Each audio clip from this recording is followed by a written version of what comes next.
Guayaquil se ha convertido en el epicentro de una pandemia que no ha tenido precedentes en Latinoamérica. Las imágenes han sido lamentables y sin lugar a duda imborrables. Para hablar de cómo hoy se encuentra Guayaquil en la lucha contra el COVID-19, nos acompaña su alcaldesa Cindia Viteri. Alcaldesa, bienvenida. Gracias por acompañarnos hoy en Café CNN. Hemos intentado hablar con usted y de verdad es un gusto que nos acompañe hoy. Muchísimas gracias, Alejandra, por la invitación. Un abrazo. Es imposible, la verdad, comprender, alcaldesa, la magnitud de los muertos y la realidad de Guayaquil, lo que hemos visto este último mes. Ayer vi una entrevista incluso con usted donde comparaba lo que pasa o lo que pasó en su ciudad con Hiroshima, como si hubiesen lanzado una bomba. Hoy en día, jueves 23 de abril, desde su óptica, ¿cuál es la realidad ahora? A ver, aquí, como lo he dicho en varias ocasiones, Guayaquil es una ciudad pacífica, que fue sorprendida por una pandemia mundial y sí, es como que de repente en un pueblo pacífico cayera una bomba a la mitad, en su centro, en su corazón, y nadie se lo esperaba, no se lo esperaba y por lo tanto el sistema de salud que depende del gobierno central, no del gobierno local al cual represento, no estaba preparado. No estaba preparado los hospitales del gobierno, no estaban preparados la cantidad de médicos, no estaban preparadas las morgues, no estaban preparados los cementerios, no estaba preparada criminalística para retirar tal cantidad de cadáveres de casas, plazas y avenidas. Entonces, la visión en general, en efecto, era como la guerra. Y en medio de la guerra se cometieron horrores también, horrores que se ven en la guerra, cadáveres que no se retiran en casa, la cantidad de personas que fallecían todos los días, a otros les robaban aún muertos dentro de los hospitales, por otros pedían dinero para devolver el cuerpo a sus familiares, todos los horrores detestables que uno puede ver en época de guerra. Ahora, ¿qué tenemos en este momento? Según el ministro encargado, no llegamos aún a lo más alto, estamos por llegar a lo más alto de la curva y una vez llegado a lo más alto nos estabilizaríamos, pero en medio hemos perdido aproximadamente, y según cifras reconociendo el oficialismo, en esta provincia 8.000 personas más de las que murieron durante el mismo periodo el año pasado. Es realmente duro para esta ciudad. 8.000 muertos solo en Guayaquil y estos no se incluyen las cifras que usted acaba de mencionar, que eran aproximadamente más de 300. Pero, alcaldesa, aunque no se pueda regresar el tiempo, el argumento lamentablemente sigue siendo de quién es el responsable del colapso o de la falta de preparación ante la pandemia, algo que siempre sale al debate. A menudo usted habla de la responsabilidad del gobierno central por lo ocurrido en su ciudad, alcaldesa, pero sí hay decisiones que como gobierno local pudieran evitar muchos de los puntos ocurridos en Guayaquil. Hay también una comparación en la forma que se manejó Quito en comparación a Guayaquil al manejar esta pandemia. Usted, si tendría que hacer una retrospectiva, ¿en qué falló? Si hay que tomar responsabilidad en esto como gobierno local, ¿en qué falló su gobierno? Alejandra, no se puede comparar Guayaquil con ninguna de las demás provincias del país, porque a ninguna de las demás provincias del país tiene lo que pasó en Guayaquil. Este es el epicentro. A las demás solamente llegaron ondas expansivas, nada más. No tenemos comparación con lo que sucedió en Guayaquil. En lo que respecta al municipio, yo he trabajado con La Plata de enero, todos estos 4 meses manteniendo la ciudad funcionando. Y aún así le he dado aproximadamente 20 millones de dólares al gobierno que le hemos puesto en trajes para los médicos del gobierno central. Hemos puesto los contenedores, lamentablemente, para que puedan trasladar los cadáveres, para 2 hospitales, pusimos centros de salud en toda la ciudad donde atendimos a 10.000 personas para evitar que se empeoren desde el mes de marzo a la fecha.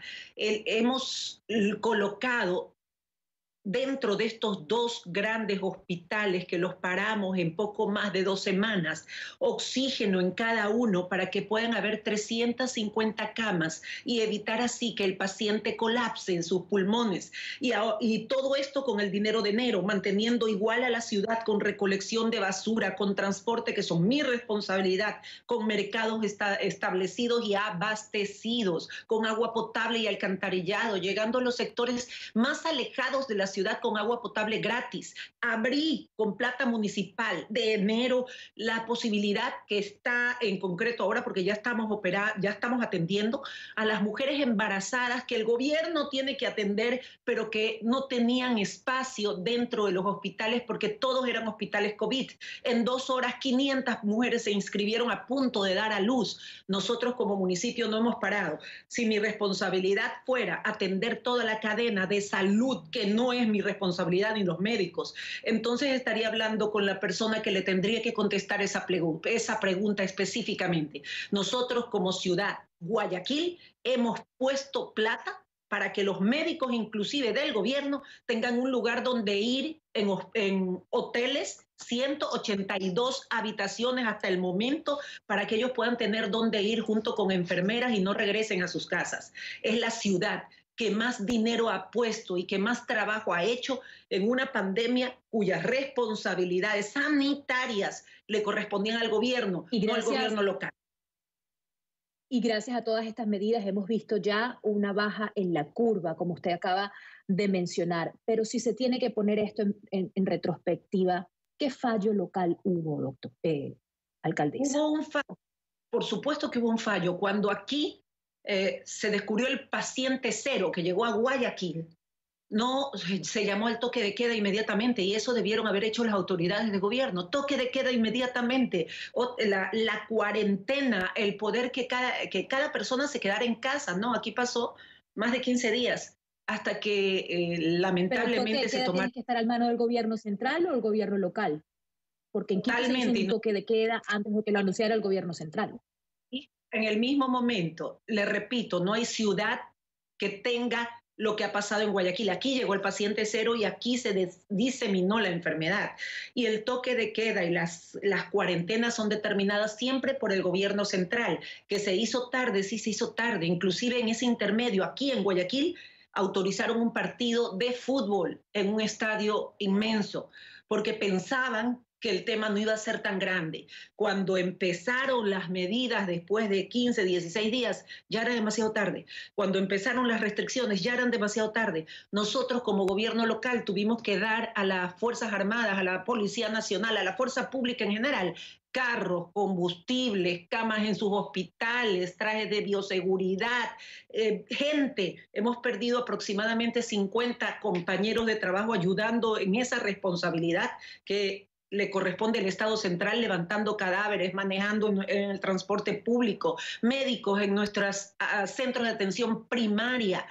Nosotros dimos y seguimos dando mucho más sin haber tenido ni siquiera el flujo de dinero que por ley nos corresponde mes a mes del gobierno central. Y le digo otra cosa, aprendimos una lección muy valiosa en la ciudad de Guayaquil. Dejamos de huir de la enfermedad. Ahora, contratando por parte del municipio de Guayaquil 182 profesionales de la salud, estamos yendo casa por casa, tocando la puerta, detectando los casos, y si es un caso con falta de respiración lo trasladamos a los centros nuestros, que por cierto, no nos dio el gobierno en ningún momento. Nosotros pusimos los centros, nosotros las camas, los oxígenos. Nuestra solidaridad con el pueblo de Guayaquil, con el pueblo ecuatoriano, y esperemos que ya en las próximas semanas se pueda aplanar la curva como tanto se necesita ahora en el epicentro de este coronavirus en Latinoamérica. Gracias por acompañarnos. Sé que están pasando todos por una situación muy compleja en el Ecuador y seguiremos pendientes de lo que ocurre en el país, tanto en la parte del manejo de esta emergencia, incluso como la parte política, la respuesta del gobierno central y también lo que se había mencionado, ¿no?, en las próximas semanas sobre su comparecencia o hablar con la Fiscalía ante lo que ocurrió con el aeropuerto hace algunas semanas. Pero gracias por estar con nosotros hoy en vivo. La alcaldesa de Guayaquil, Cindia Viteri, con nosotros. Gracias, alcaldesa. Gracias.